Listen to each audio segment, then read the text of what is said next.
Grace and peace be with you. Hi, my name is Mark. I'm the pastor of Sycamore Creek Church in Potterville. Thanks for joining us today for our online worship.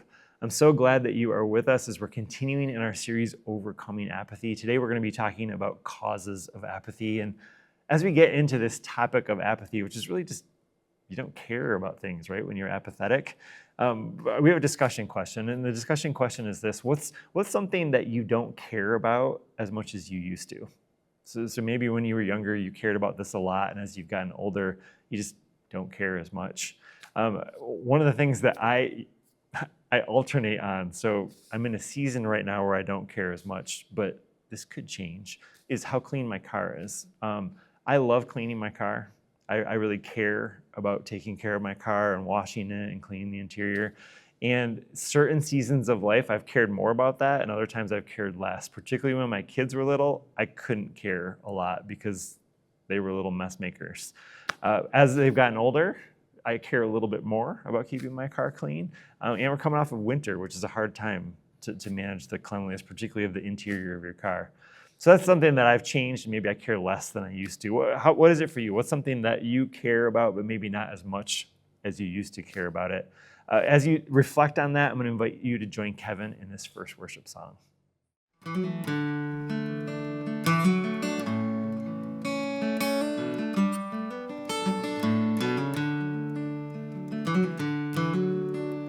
Come thou fount of every blessing, tune my heart to sing thy grace. Streams of mercy never ceasing, call for songs of loudest praise. Teach me some melodious sonnet, sung by flaming tongues above.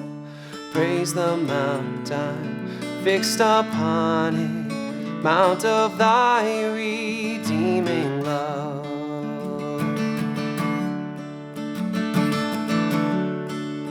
Here I raise my Ebenezer, here by thy great help I've come, and I hope by thy good pleasure safely to arrive at home. Jesus sought me when a stranger, wandering from the fold of God, he to rescue me from danger, interposed his precious blood.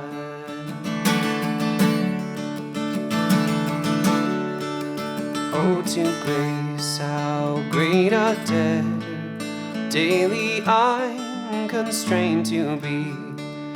Let thy goodness, like a fetter, bind my wandering heart to thee. Prone to wander, Lord, I feel it, prone to leave the God I love. Here's my heart, oh, take and seal it for thy courts above.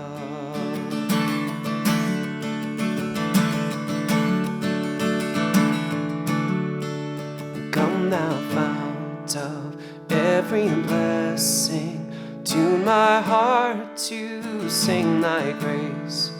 Streams of mercy never ceasing, call for songs of loudest praise. Teach me some melodious sonnet, sung by flaming tongues above. Praise the mount I'm fixed upon it, mount of thy redeeming love.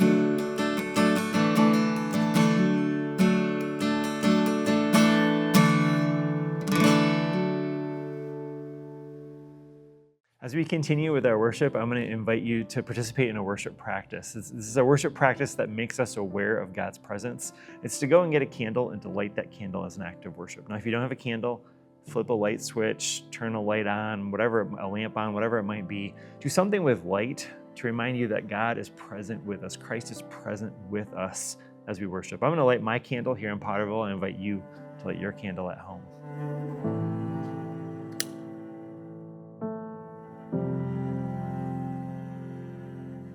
May we look today to the light of that candle as a reminder of God's presence with us, God's love for us. And may that help us move away from apathy toward the things that matter to God and caring about those things the way God cares about those things. Will you join me in a prayer? God, today as we look at causes of apathy, I pray that we would do that with you, with an awareness of your presence with us as we identify those areas of apathy. Help us, God, as we look deeply at our apathy, to be compassionate to ourselves, to be compassionate to others, to recognize that there are stories and experiences that have shaped us and made us who we are today. And we pray, God, that with your presence leading and guiding us, that you might help move us toward something better, toward more zeal, toward more care for the things that really matter. We pray this in the name of Jesus and in the power of the Holy Spirit. Amen. I'm going to invite you to continue praying with me as we join together in the prayer that Jesus taught us, the Lord's Prayer. Please join me in that prayer. Our Father, who art in heaven, hallowed be thy name. Thy kingdom come, thy will be done, on earth as it is in heaven. Give us this day our daily bread, and forgive us our trespasses as we forgive those who trespass against us. Lead us not into temptation, but deliver us from evil. For thine is the kingdom, and the power, and the glory forever. Amen. Today we are continuing in our series, Overcoming Apathy, and we have a conversation message with me and Pastor Michal from our South Lansing campus. We're going to be talking together about causes of apathy, and our message today begins with this. You've been told you should care about your faith, but you just don't?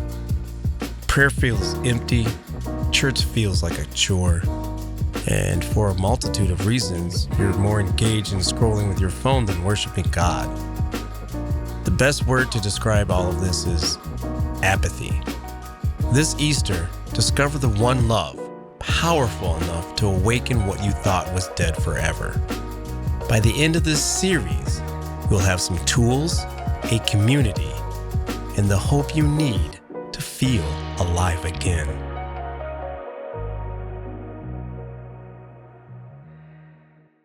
Michal, the first time that my wife Jan and I had an argument, I thought our relationship was over, that it was ending. We were both high school students. I did not have very much experience in relationships, and we started arguing, and I was like freaking out. I was like, this is over. Now, the backstory is, I'm from West Michigan. I'm Dutch. I grew up in the Christian Reform. We just didn't argue a whole lot in front of each other, and so I didn't have any models of arguing or that that was normal in a relationship. Mm-hmm. And so Jana starts arguing with me, and I'm like, this is it. She's breaking up with me. and so I totally freaked out. I had no idea what was going on. I thought we were done, and spoiler alert, we were not done. It is possible to have an argument and to work through it in a relationship. Michal, have you ever had that where you've experienced some sort of response based on your past experiences or lack of experiences? Yeah.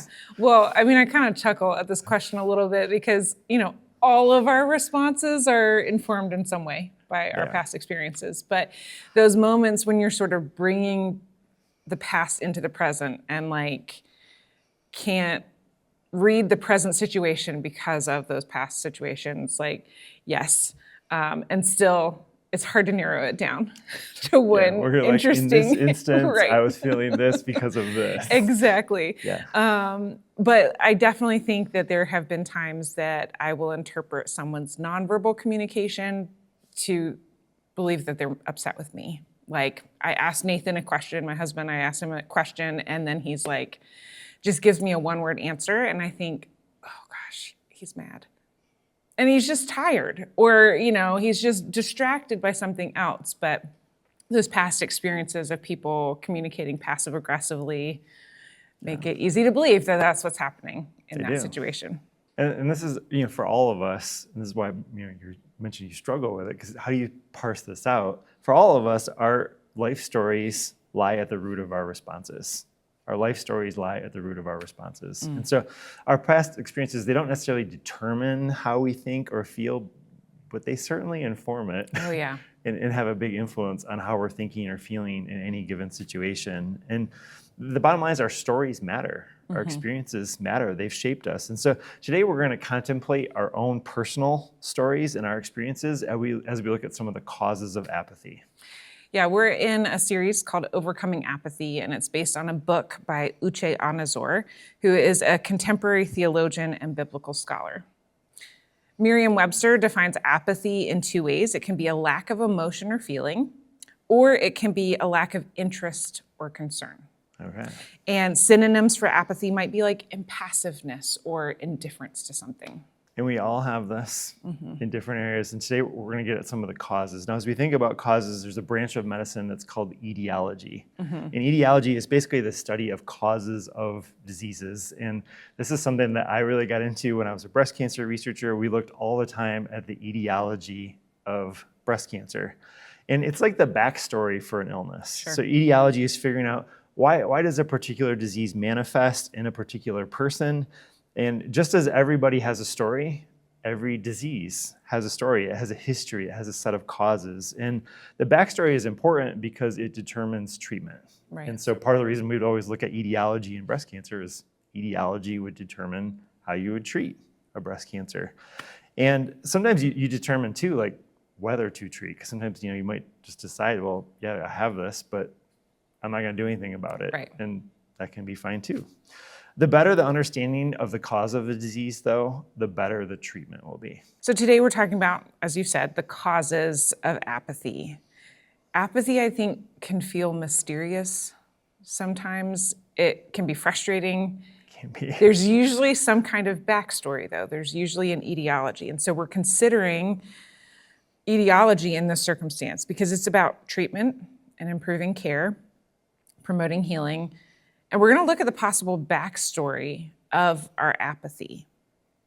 We're not doing that so that we can judge ourselves That's super or others. important. Like, we're going to be really important. compassionate If with ourselves you don't hear anything else, like Yes. hear that. But we're looking with compassion for ourselves about the causes of apathy. And we're identifying the causes of apathy so that we can address it with compassion and care. So what we're moving toward in this series, Overcoming Apathy, is what Anazor calls zeal. Zeal in the day-to-day is about being alive to the important things around us. I love how he puts that. Like, Yeah. I want to be alive to the important things. Yeah, Things that really matter. me too. And our verse for this series that focuses on zeal is from Paul, who wrote, "Don't hesitate to be enthusiastic. Be on fire in the spirit as you serve the Lord." And so this series is for those who want to be passionate about the things of God, but just can't seem to care enough. Yeah. So let's take a moment and let's pause here to think about apathy versus zeal. Reflect on, what are the things that we care about, or maybe we're like, I really can't care about that right now, whatever it might be. So here's our first question for discussion. What's one thing that you deeply care about, and or what's one thing you struggle to care very much about? Let's take a moment and let's talk about that.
So Anna Zor outlines 7 causes of apathy. And these are the ways that our life stories lie at the root of our responses. So our apathy is rooted in causes that come from our life stories. And these causes, as Anna Zor says, could be these things: doubt, grief, lack of discipline, triviality, feelings of inadequacy, fragility, or lack of purpose. Rather than going through all 7 of these, Good idea. we picked 4 that we're going to focus on. And those are triviality, feelings of inadequacy, fragility, and lack of purpose. Now, all 7 Much of more these manageable. is a little bit more manageable, yes. We have a handout for those who are in person, but if you're joining us online, you can scan that QR code and download the handout. If you'd like to hear more about doubt, grief, lack of discipline as causes of apathy, those are all in the book. And so people can check that out. Check those out. Yep. So the first cause of apathy, the story behind our apathy, it might be triviality. Triviality. So as I think about triviality, I think about the Lego movie, which came out many years ago. This was beloved by my kids. Your Yeah, kids have same. seen it too. And there's this catchy and sarcastic song, right? Everything is awesome. And the main character, Emmett, as the song plays, he goes through this whole list of everyday events that he thinks are awesome. And this is tongue in cheek, right? So like they include things like always using a turn signal. Awesome. Parking between the lines, reading the headlines, don't forget to smile, always root for the local sports team, and drink overpriced coffee. Awesome. Now, those things might be good. They might be helpful, worthwhile to do, but I'd hardly call them awesome, which is kind of the point of the song, right? So if everything is equally awesome, then the song reveals something about our world, and that's that we often lose touch with what is really meaningful. Let me put that another way. If everything is awesome, well, then everything ceases to be awesome. Yeah. This is one of the problems, I think, in how we consume online content. Because Definitely can be. big and small things, meaningful and meaningless things, they all get the same amount of airtime. Like, it's wild. I pulled out my cell phone while I was working on the segment to actually see what shows up in my Instagram feed or in my social media feeds. I saw clips from hockey games. Not super surprising. That's not surprising at all if we know you. Right. I saw headlines about the Duggars and terrible things there. I saw funny memes like this one that reminded me of our holy habits. When we talked about contributing to a team, it says, "It's not that I think I'm too smart to ever get sucked into a cult.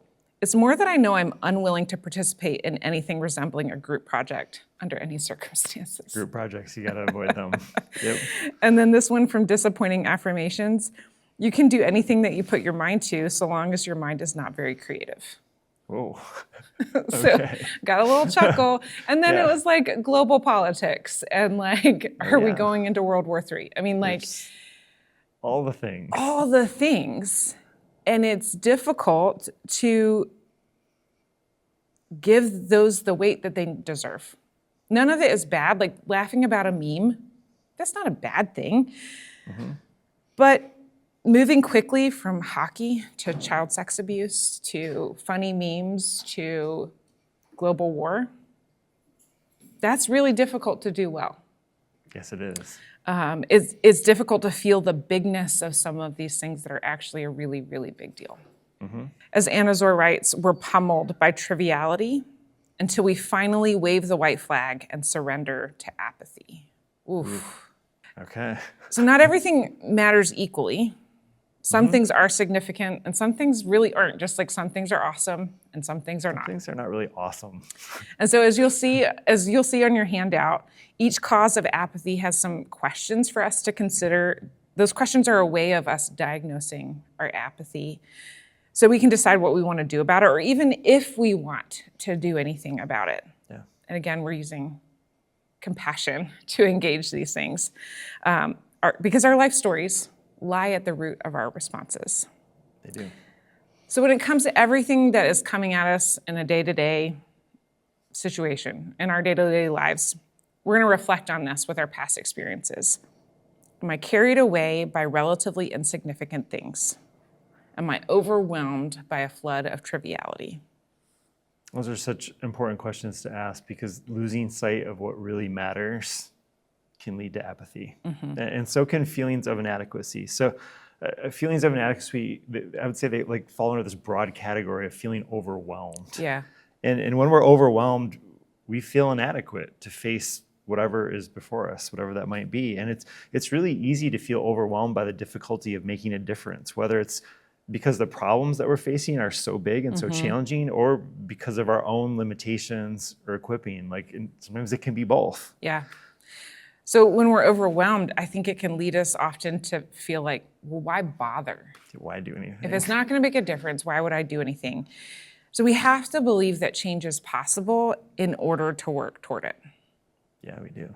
This reminds me, in January, South Lansing hosted Citizens for Prison Reform of Michigan for a lunch and learn.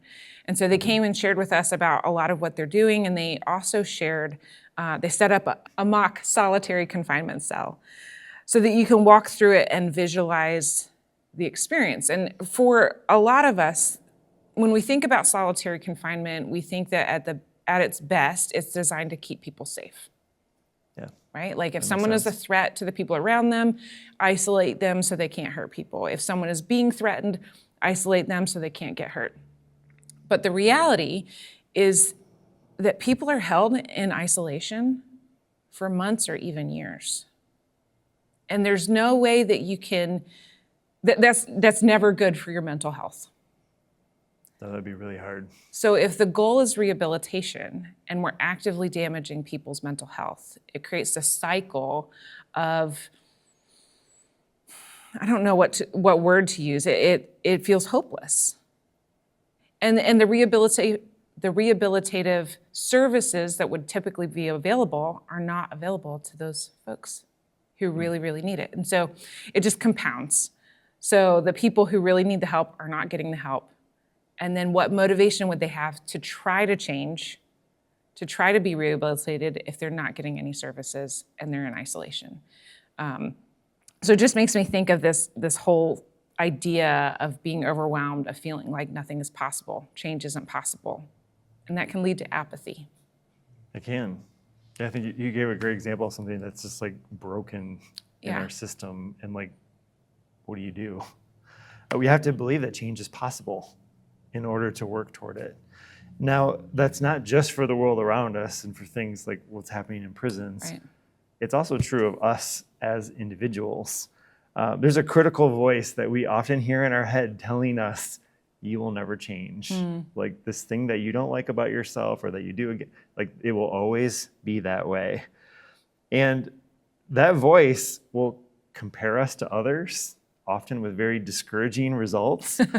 And it's very easy to feel hopeless in the midst of that voice speaking negativity to us. If I don't think I can get better in some area of being a pastor, it's super tempting to just be like, I'm just going to avoid that. Like I want to get better in that area. Maybe I think I should get better, but I don't know if I can. And so I'll just avoid it. And that's not helpful. Our life stories, again, lie at the root of our responses. And so as we think about inadequacy and this like feeling of being overwhelmed, think about your own story and your own experiences and ask these questions. Do you size yourself up against other people or even your own ideals and come up lacking? And does that discourage you from doing meaningful things in the world around you? So let's pause here just for a chance to reflect on these first two causes of apathy and how they might be part of our story, part of our responses. You can choose your own adventure and address either triviality or inadequacy in this question. So here's our questions for discussion. When it comes to triviality, where have you gotten caught up in something that's trivial?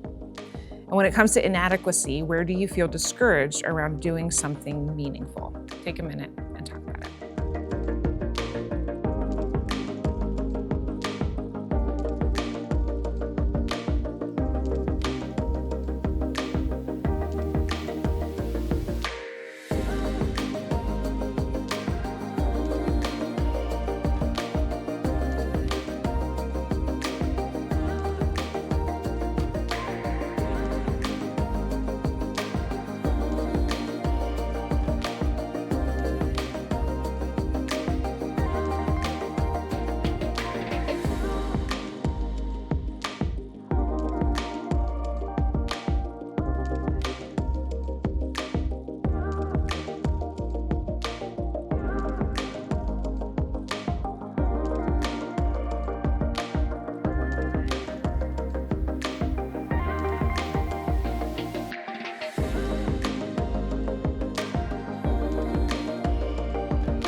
Triviality can lead to apathy, and feelings of inadequacy can also lead to apathy. They can. And so can this next word, which I think is going to require some explanation. What do you mean by fragility, Mark? Oh, fragility. I wrestled with whether to include this word in this message. I don't like it. I don't like this word. Yeah. And yet, the more I wrestled with it, the more I realized this is a word that can be a cause of apathy, and I couldn't come up with a better word for it. And so something that is fragile is something that is easy to break. And as I explored the word fragility, I was reminded of the Strong Like Water series that we did earlier this year. You know, we might mistakenly think that we are fragile, that we are easy to break. But all of us are stronger than we think. And that's really what I think Strong Like Water was about, was like all the different strength that we have. And this source of apathy, fragility, it's not based in truth. It is based in a lie that we often tell ourselves, that I'm fragile. And one of the reasons we can become apathetic is life is hard. Like, it just is. And it takes courage to face hard things in an appropriate way. Now, that last part I think is key, right? Like, in an appropriate way. And this is what we also learned in Strong Like Water, that apathy can be a coping mechanism for things that are just too hard for us to deal with in a given moment. And not being apathetic is going to require some resilience. It is going to require some strength. And we drew on that in Strong Like Water. So, Michal, can you bring us back to Strong Like Water and tell us a little more about that? Yeah, I feel like this is a tough topic. It's tough to summarize. And in the Q&A that I had with Andy, she talked about how numbing our feelings, like when we just dissociate or don't feel our feelings, it's usually for a reason, usually for a good reason. Like, there's something that is there that like is too much. So before we can begin feeling again and begin engaging our feelings, we need to develop some safety, so grounding, compassionate resources, a feeling of like, if I engage this, I'm not going to fall apart. So as we begin to develop those resources, we begin then to have the capacity to face the hard things that we've been keeping at arm's length in an appropriate way. And we find that, we have so much more strength than we thought when we do that. So when we bring it back to apathy, numbing can be a kind of situational strength. We talked about situational strength, transitional strength, and integrated strength. And situational strength is that those coping mechanisms, that like gut response to things that keeps us safe. And so numbing, it serves a purpose for survival. But if we stay there and we believe we don't have any choice, we become aware that that's what we're doing, and we're like, no, I don't have anything else that I can do. We wind up hurting ourselves and maybe even hurting others. And one of the ways that we hurt ourselves and others is through apathy and through just not engaging in the things that are around us. So recognizing the strength that we do have and moving along that flow from transitional to situational to integrated, it allows us to face those hard things and maybe even thrive in the midst of them. Anazor says, if uncertainties are certain and hardships are common lot, how we respond to them becomes the critical issue. So if uncertainties are certain and everyone experiences hardships, we can try to run the other way and avoid them. And sometimes we need to do that. But sometimes we need to turn and face them and address them with safety and compassionate resources. We do. A group of researchers that did a study on peanut allergies looked at this in children. And there's so many allergies now, like it seems like it's on a rise, right? So the researchers want to look at this and like see what they could learn about it. And so beginning with a group of infants, the researchers had half the parents expose their kids to peanuts, peanut products, and they had half the kids where the parents avoided any sort of exposure to peanuts. And when the children were 5 years old, they tested them for the prevalence of allergies in those two groups, the kids who had been exposed to peanut products and the kids whose parents had helped them avoid peanut products. And about 3% of the group that was exposed to peanuts developed an allergy to peanuts, about 3% of the kids. In contrast, the group that avoided peanuts, 17% of those kids developed an allergy to peanuts.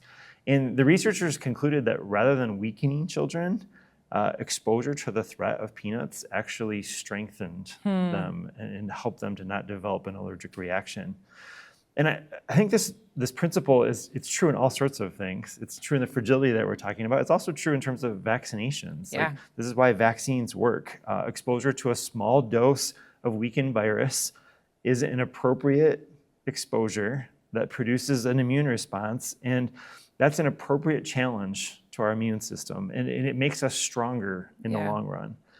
It takes courage to face hard things in an appropriate way. Yeah.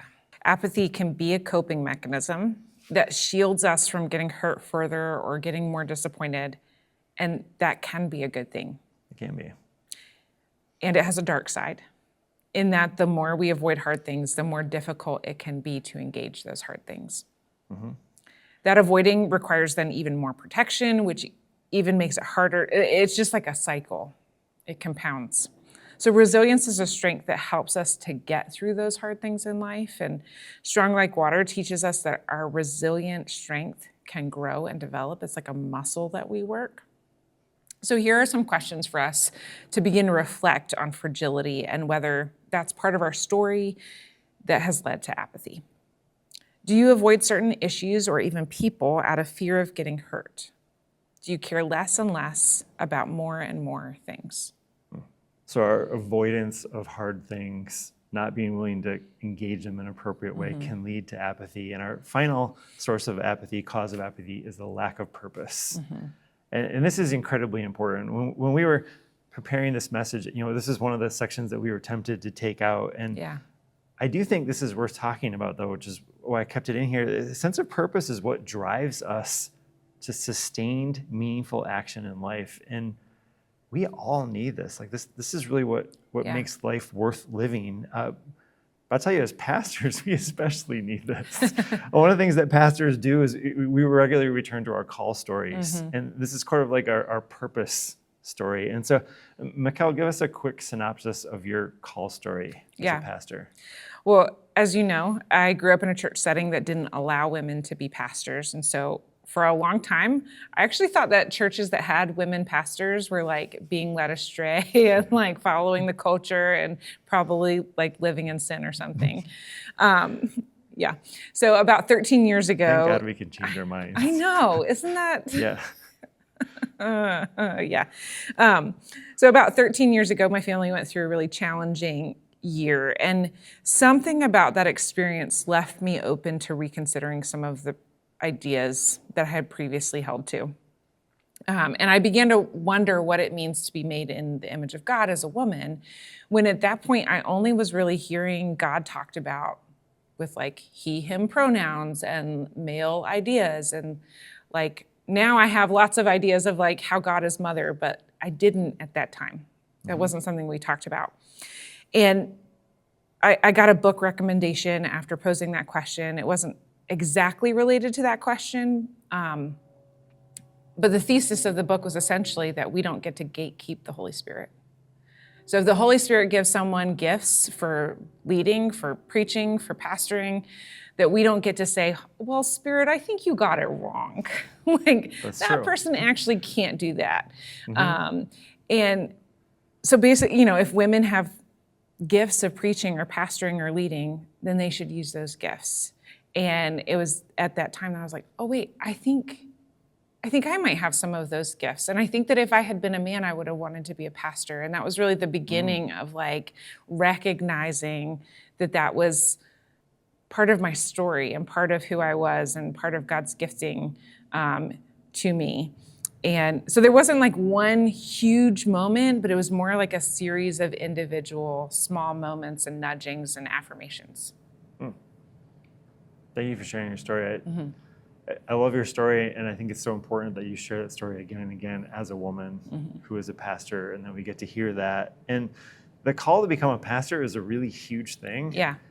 And at times, we cling to that call as pastors because pastoral ministry can be really challenging as we go through it. I often tell people that as a pastor, I've faced way harsher criticism than anything I faced as a cancer researcher. We were trained to like tear each other's work apart, and pastors face way more criticism than I ever did as a breast cancer researcher. But the thing is, in the moments when stuff is hard, it can be tempting to turn to apathy. And that call, that sense of meaning, that sense of purpose helps us persist in the midst of hard things. And a pastor's call is just one example of the meaning and the purpose that we all need. I was privileged to know Jana's grandmother. I have a picture on the screen of Jana's grandmother with baby Drew, our firstborn son. He's now 20. And Jana's grandmother hung on really, I think, in part to see her first great-grandchild and to be able to hold him. And so I have that picture of Drew being held by his great-grandma. And Jana's grandmother, her name was Agnes, and toward the end of her life, she had a really hard time seeing. She had a really hard time hearing. Her life was pretty isolated, and it was tough. She was in a lot of pain all the time.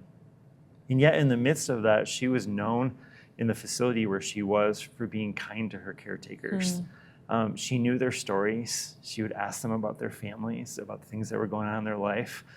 She would regularly pray for the people around her. And to me, it's just a beautiful example of how even as she aged, she found meaning and purpose in the people that she interacted with and how she could make an impact on their lives. And no matter what stage of life we are in, we need that. We need that meaning and that purpose in life. I love that. We all need purpose no matter what season of life we're in. And without that purpose, we have no reason to grow and to take risks and to persevere. Yeah. So we have one final set of questions for folks to reflect on around purpose and your life experiences or story. Do your daily activities feel directionless, as if you're being carried by the winds of the day? Is it difficult to answer the why questions of your life? The bottom line is staying engaged with all the important things of life, it can be really hard. And so we've worked through different causes of apathy today to be compassionate with ourselves, but also to figure out like, why are sometimes there things that I want to care about, but I don't care about them? Now, we didn't cover all of these in detail, but again, some causes of apathy could be doubt, grief, lack of discipline, triviality, feelings of inadequacy, fragility, or a lack of purpose. And as we look through that list, I know that at least for me, some of those resonate with me, and I'm sure that they resonate for everyone who's watching this. Our life stories are at the root of our responses. And as we look at that list, we have a choice. We have a choice to go along with apathy or a choice to engage. We can't engage everything, and we don't have to. Part of this choice is identifying the backstory of our apathy, because without knowing our story, we don't really know how to move forward to something better. So we started that work today, but there's more work to do. Yeah, in that sense, this message has been a little bit different because we're like giving each other resources to engage this. And in order to do that, like it's going to require some deep reflection, and it might even require like some counseling or some therapy to look at our causes of apathy. And so we've given everyone a handout, and again, you can go to the QR code if you want a digital copy of that. If you're in person today, we've got that handout for people, so you can think more about the causes of apathy and think through, like, what do I want to do about my apathy? And again, this is all rooted in our life stories are at the root of our responses. We'll get more into the cure for apathy next week. But today, I want to remind us that we're in this challenge together. There are people around you who care about you. There are people around you who want to be kind to you. May we be a community that engages the hard things of life because we rely on each other, because we're honest with each other, and because we're pointing each other toward what really matters. Let's be honest together about the good and the bad in our lives, because our life stories lie at the root of our responses. They do, and as we look at those life stories, again, we're going to be compassionate with ourselves. We're going to be compassionate with each other and with our stories. And as we do that, let's just not stay where we are, but let's move toward what Paul describes, where Paul says, don't hesitate to be enthusiastic. Be on fire in the Spirit as you serve the Lord. I have a few announcements, and the first announcement is that we would love to help you to connect with Sycamore Creek. We would love to connect with you. Connection is so important to being a part of a church. You can go to sycamorecreekchurch.org/connection to get more connected to Sycamore Creek, to connect for the first time, to grow in your faith. Take a moment, go to sycamorecreekchurch.org/connection. As well, we hope that there are some next steps that you can take in response to worship today. You'll hear more about those in a moment, but one I want to highlight is to take our series challenge and to participate in worship every Sunday this month as we overcome apathy together and awaken to a living, vibrant, passionate faith in Jesus.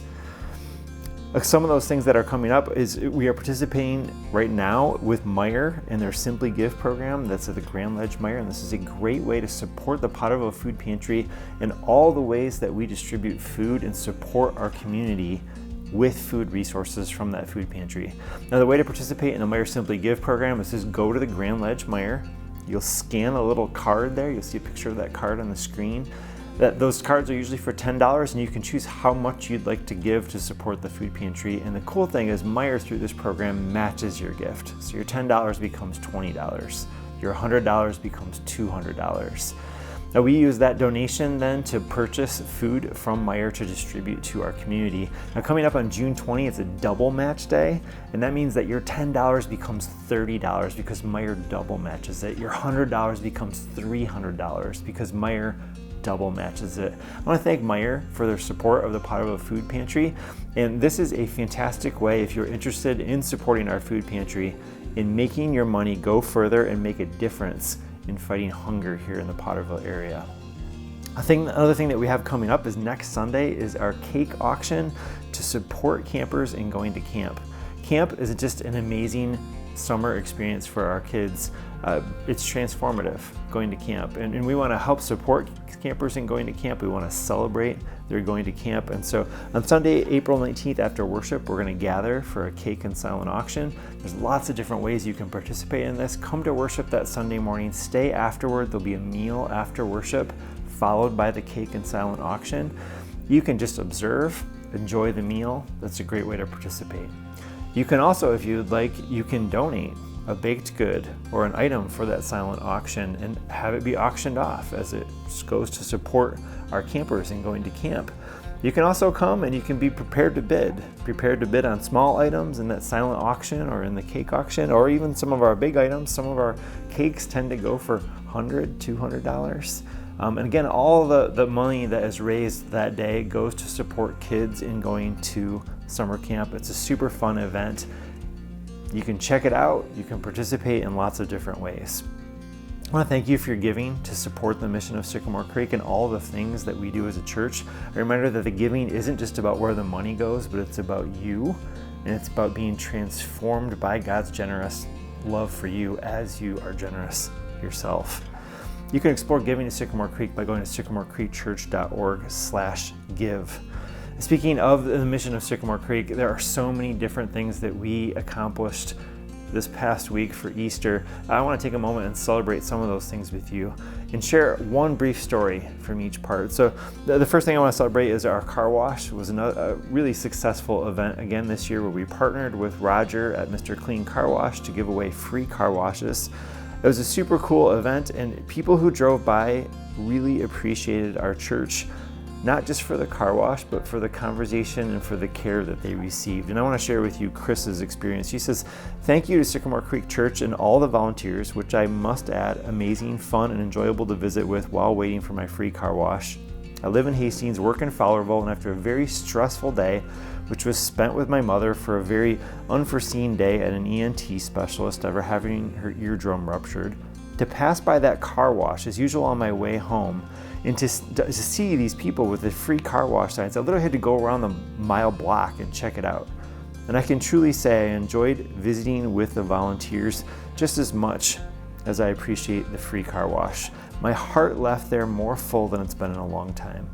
Your generosity will stick with me for a long time, and from the bottom of my heart, I thank you all.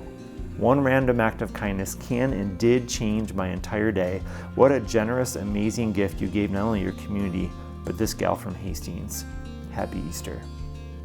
Thank you for your giving that allowed us to have a free car wash. That's through your giving to the Christmas offering. As well, I want to thank you for your giving that allowed us to do an Easter egg distribution. The main thing that I want to share with you from this is that we pivoted big time in the midst of an incredibly wet, rainy morning for the Easter egg hunt. There's no way we could accomplish an Easter egg hunt, but our amazing volunteers quickly switched to doing a drive-through distribution where each kid who drove through got 35 eggs. They got bubbles to take home. They got sidewalk chalk to take home. We distributed prizes to various cars. We had a fantastic time doing it, and the attitude of our volunteers was absolutely amazing and contagious. On the screen in the center there, you'll see one of our community members who participated with this, and he could not stop talking about what an amazing event it was and how much fun he had serving our community. That is what the Easter egg hunt is about, even when it doesn't quite go the way that we planned. I also want to thank you for your support of Sycamore Creek and our going out into the community and worshiping at Sanctuary Spirits. At Sanctuary Spirits, we had about 50 people who gathered for worship. Half were from Sycamore Creek. Half were from our community, had no idea that they were going to participate in a worship service. They were just there to have a drink at Sanctuary Spirits. Now, symbolic of that is as we were wrapping up and just tearing down things and everything, two guys came up to us and they thanked us for what we had done out in the community in sharing the story of Jesus, in being present in Sanctuary Spirits as a church. They were like, way to go, guys, well done, as they walked out. Thank you for giving to Sycamore Creek that allows us to do amazing things out in the community like worship at Sanctuary Spirits. And finally, Easter Sunday, we gathered to worship the resurrected Jesus, and there was so much energy and so much excitement at both the 8:30 and the 10:30 service that Sunday morning. I want to thank you for your giving that allows us to continue to reach new people, to continue to grow as a community where we need to have 2 services on Sunday morning of Easter to reach all the people who want to celebrate the resurrection of Jesus together with us. It was so fun to be a part of those worship services, and I hope that you enjoyed them as well. Here's Kevin with our final worship song.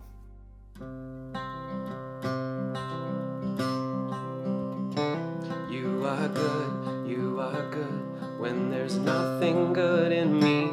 You are love, on display for all to see. You are light, when the darkness closes in. You are hope, you have covered all my sin. You are peace, when my fear is crippling. You are true, even in my wandering. You are joy, you're the reason that I sing. You are life, in you death has lost its sting.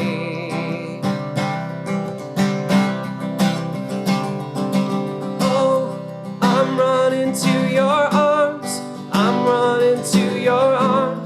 the riches of your love will always be enough. Nothing compares to your embrace, light of the world, ever reign. You are more than my words will ever say. You are Lord, all creation will proclaim. You are here, in your presence I'm made whole. You are God, of all else I'm letting go.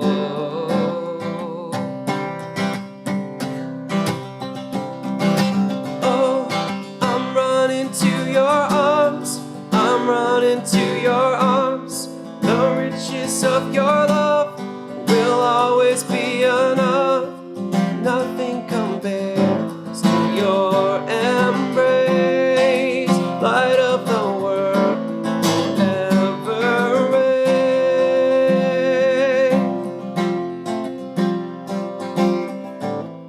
My heart will sing no other name. Jesus, Jesus,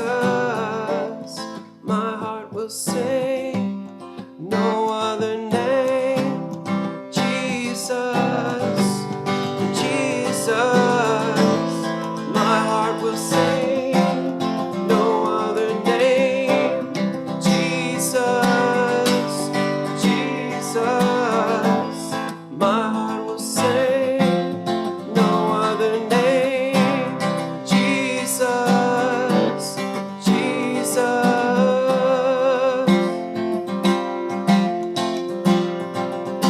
Oh, I'm running to your arms, I'm running to your arms. The riches of your love will always be enough. Nothing compares to your embrace. Light of the world, forever real. I'm running to your arms, I'm running to your arms. The riches of your love will always be enough. Nothing compares to your embrace. Light of the world, forever reign.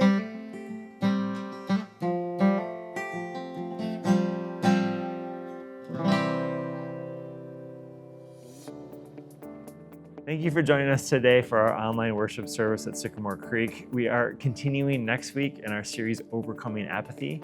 I hope to see you again soon.